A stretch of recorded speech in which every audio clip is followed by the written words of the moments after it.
नमस्कार, आप देख रहे हैं इंडिया सावधान न्यूज और मैं हूं आपके साथ मानवी ठाकुर। यूपी के संभल जिले में पुलिस ने एक ऐसे गिरोह का पर्दाफाश किया है जो वर्षों से आम जनता को अमूल से लेकर मधुसूदन कंपनी के नाम पर नकली देशी घी खिला रहा था। पुलिस और एसओजी की संयुक्त टीम ने छापेमारी कर इस गिरोह के 5 सदस्यों को गिरफ्तार किया है, जो अमूल, मधुसूदन और मदर डेयरी जैसे नामी ब्रांडों के रैपर में नकली घी भरकर बाजार में बेचते थे। ये सभी मेरठ और बागपत के व्यापारी हैं जो मिलकर हर महीने करीब 1500 लीटर नकली देशी घी तैयार करते थे। अब तक ये गिरोह 54,000 लीटर नकली घी बाजार में बेच चुका है। वेस्ट यूपी के मेरठ, मुजफ्फरनगर व बिजनौर सहित कई जनपदों में ये घी सप्लाई होता है। कैसे बनता था नकली घी? गिरोह डालडा और रिफाइंड तेल में देसी घी का एसेंस मिलाकर उसे असली घी जैसा रंग गंध देता था, फिर उसे नामी कंपनियों के नकली रैपर में पैक कर मार्केट में सप्लाई किया जाता था। क्या है सर मामला, कितने लोग गिरफ्तार किए गए? जनपद संभल में अपराध एवं अपराधियों पर अंकुश लगाने के अनुक्रम में आज हमारी एसओजी और सर्विलांस सेल को एक अच्छी सफलता मिली, जिसमें इन्होंने खजरा खाकम के पास में एक छोटे हाथी को मुखबिर खास की सूचना पे इंटरसेप्ट किया और उसके अंदर से कई सारे अमूल के और मधुसूदन घी और इस तरीके के एग्जैक्ट इनपुट वाली सूचना मिलने पे 2 लोगों को हिरासत में लिया। उनसे सघन पूछताछ की, तब उन्होंने बताया कि ये एक फर्जी घी बनाने का और उसके साथ साथ में नमक बनाने का, कॉफ़ी बनाने का एक बहुत बड़ा सिंडिकेट है, जो कि यहाँ पे सप्लाई भी होता है, बट उसका मुख्य गढ़ बड़ौत बागपत में है। वहाँ से ये एनसीआर में और यहाँ के आसपास के जनपदों के अंदर सप्लाई करते हैं। इस प्रकार पुलिस ने एक आशु जैन नाम का व्यक्ति और एक सुदेश जैन नाम का व्यक्ति ये मेरठ में प्रोक्योर करते हैं, और एक प्रवीण जैन नाम का व्यक्ति और उसका ड्राइवर अरुण कुमार, ये लोग बड़ौत में बनाते हैं। ये डालडा और रिफाइंड ये ऑयल है, इसको प्रोक्योर करते हैं। उसके बाद में उसमें एसेंस डाल के फर्जी घी बनाते हैं, और अमूल के जो पैकेट्स हैं, जिनको आप देख सकते हैं कि ये एक पैकेट है, ये एक फर्जी पैकेट है। इसको ये 640-650 रुपए के अंदर बेचते हैं। 180 रुपए की इनकी लागत आती है, जबकि अमूल का आप अगर असली पैकेट देखेंगे तो वो इस तरीके कुछ दिखता है।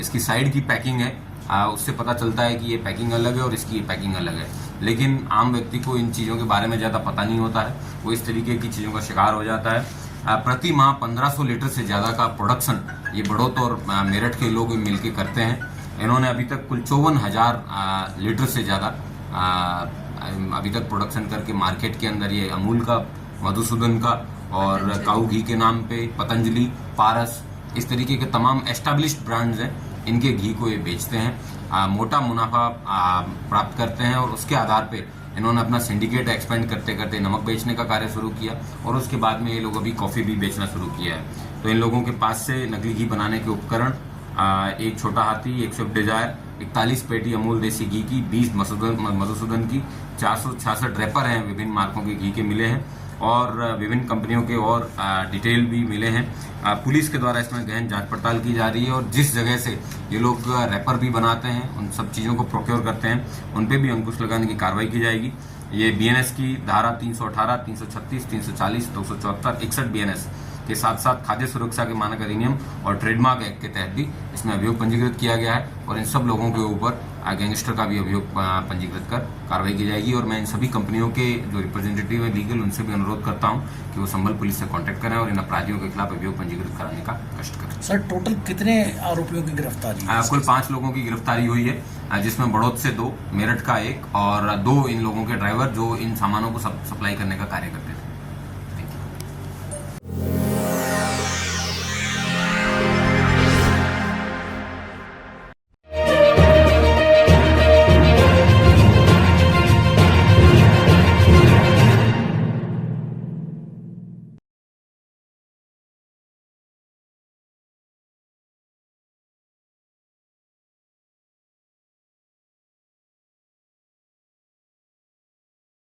नमस्कार, आप देख रहे हैं इंडिया सावधान न्यूज और मैं हूं आपके साथ मानवी ठाकुर।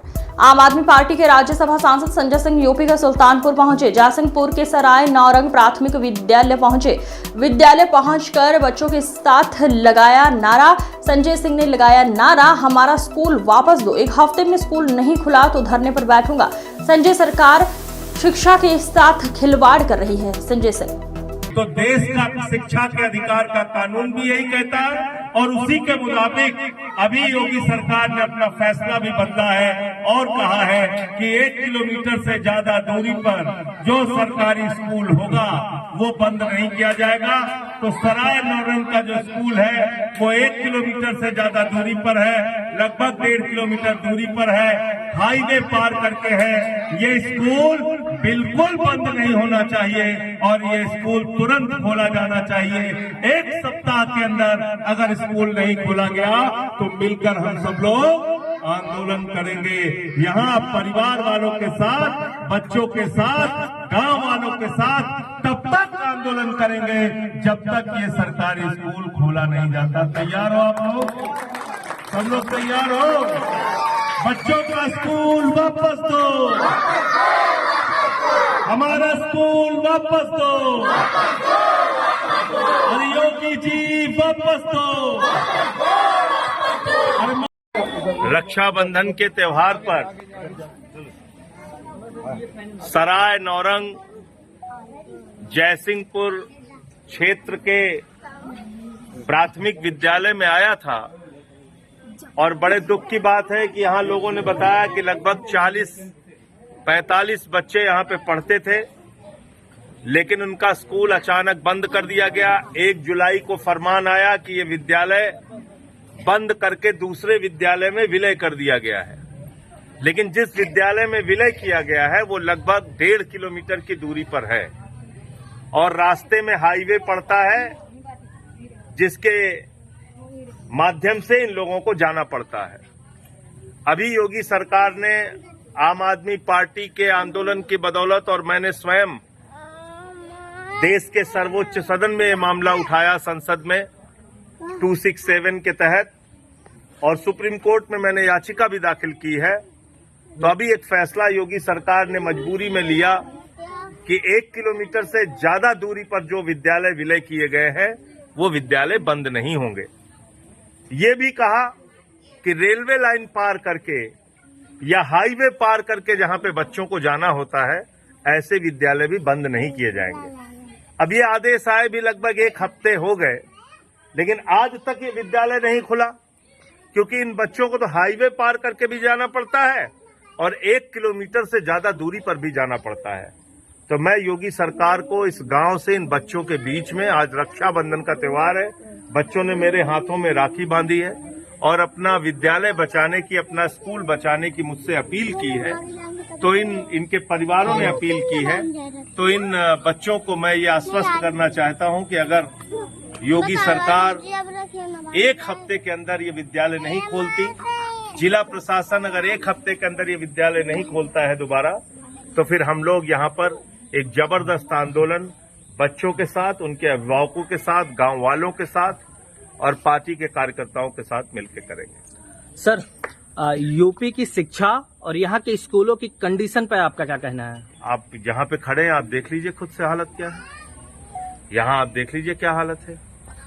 इस टूटे फूटे स्कूल में बच्चे पढ़ते थे और ये भी बंद कर दिया गया।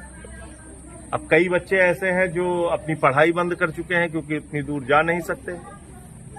उनके पिता की स्थिति नहीं है ऐसी, उनके परिवार की स्थिति नहीं है ऐसी कि वो इतनी दूर अपने बच्चों को भेज सकें। कुछ ने अपना पेट काट के प्राइवेट स्कूल में भर्ती करा दिया बच्चों को। तो शिक्षा के साथ तो खिलवाड़ कर रहे हैं ये लोग और ये तो चाहते हैं हमारी जो आने वाली पीढ़ियां हैं वो अनपढ़ रहें, गंवार रहें। तो इसीलिए अनपढ़ और गंवार रखना चाहती है भारतीय जनता पार्टी की सरकार की। ये लोग अनपढ़ रहेंगे तो सवाल नहीं पूछेंगे। बाबा साहब का क्या सपना था? बाबा साहब डॉक्टर भीमराव अंबेडकर जी कहते थे कि शिक्षा शेरनी का वो दूध है जो जितना पिएगा उतना दहाड़ेगा। तो आप वो शेरनी का दूध ही बच्चों से छीन लेना चाहते हैं। आप इन बच्चों को अनपढ़ बना के रखना चाहते हैं। कितनी शर्म की बात है कि नया स्कूल खोलने के बजाय आप स्कूल बंद कर रहे हैं। स्कूलों की व्यवस्था ठीक करने के बजाय मिड डे मील अच्छा हो, यहाँ पे पंखा हो। इसमें पंखा है भाई? चलता है पंखा? पंखा, बिजली, कूलर, बढ़िया डेस्क बेंच, खाने का इंतजाम, ये सब अगर करा जाए तो कम से कम बच्चे और संख्या में पढ़ेंगे। आपने मिड डे मील में नमक रोटी देना शुरू कर दिया, कभी चावल में कीड़े दिखते हैं। तो तो अब आप हालत स्कूल की खुद देख सकते हो। क्या करेंगे इसका? अगर आप इस विद्यालय को बंद कर रहे हैं तो यहाँ तो कुछ दिन बाद जुआरी बैठेंगे, शराबी बैठेंगे, खंडहर बन जाएगा, या जो कुछ और बचा है वो भी खत्म हो जाएगा। तो इसलिए शिक्षा के साथ सरकार खिलवाड़ कर रही है। सर, राहुल गांधी ने चुनाव चोरी का आरोप लगाया, इसे आप कैसे देखते हैं और इस पर आपका चोरी क्या तो कहना है? हुई है। मैंने तो दिल्ली में ये सारे खुलासे किए थे और मैंने बताया था केंद्रीय मंत्रियों के घर में 33 वोट, 35 वोट, 26 वोट, 22 वोट ऐसे वोट बने थे। मैंने इस बात का खुलासा किया था कि छोटे छोटे एक फ्लैट के घर में 22-22 वोट बने थे दिल्ली में। सारे प्रमाण दिए थे। बुराड़ी का रहने वाला व्यक्ति केंद्रीय मंत्री के घर में उसका वोट बना था। तो ये सब तो हमने शिकायत की थी।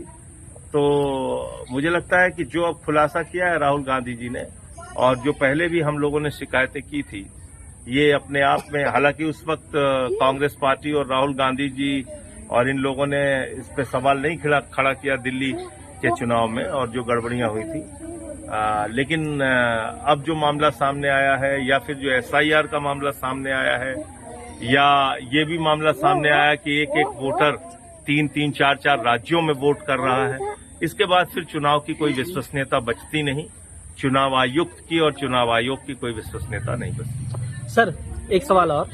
अयोध्या में अभी 6 महीने पहले 150 करोड़ रुपए की लागत से एक ओवरब्रिज बनाई गई थी, जिसकी सड़क धंस चुकी है। इस पर आपका क्या कहना है?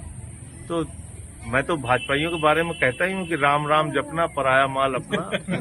तो उनका तो धंधा यही है, प्रभु श्री राम के नाम पे लूट करना।